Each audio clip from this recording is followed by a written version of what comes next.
S, ನೀವು ನೋಡ್ತಾ ಇದ್ದೀರ ಏನಪ್ಪ ಅಂದರೆ ಡಿ ಕೆ ಶಿವಕುಮಾರ್ ಅವರನ್ನು. ಏನಕ್ಕೆ ಅಂದರೆ ಕರ್ನಾಟಕದ ಮುಖ್ಯಮಂತ್ರಿಗಳಾಗಿದ್ದಾರೆ. ಇವತ್ತು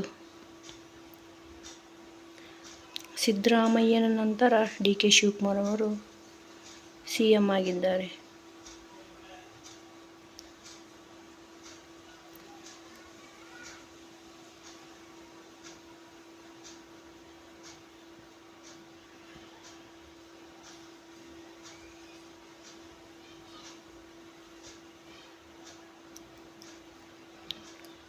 ಇವತ್ತಿನ ಡೇಟ್ ಜೂನ್ 3.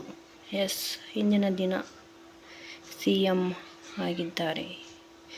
ಪ್ರಮಾಣ ವಚನವನ್ನು ಸ್ವೀಕರಿಸಿದ್ದಾರೆ ಲೋಕಸಭೆಯಲ್ಲಿ. ಇವಾಗ ವಿಧಾನಸೌಧಕ್ಕೆ ತೆರಳಿದ್ದಾರೆ. ಅಲ್ಲಿಯೂ ಸಹ ರ್ಯಾಲಿ ಮಾಡಿದರು, ಸುತ್ತ ತಿರುಗಾಡಿದರು. ನೋಡಿ ಎಷ್ಟು ಜನ ಅಲ್ವಾ. ನೋಡಿ, ಡಿ ಕೆ ಶಿವಕುಮಾರ್ ಅವರೇ ಕರ್ನಾಟಕ ರಾಜ್ಯದ ಮುಖ್ಯಮಂತ್ರಿಗಳು.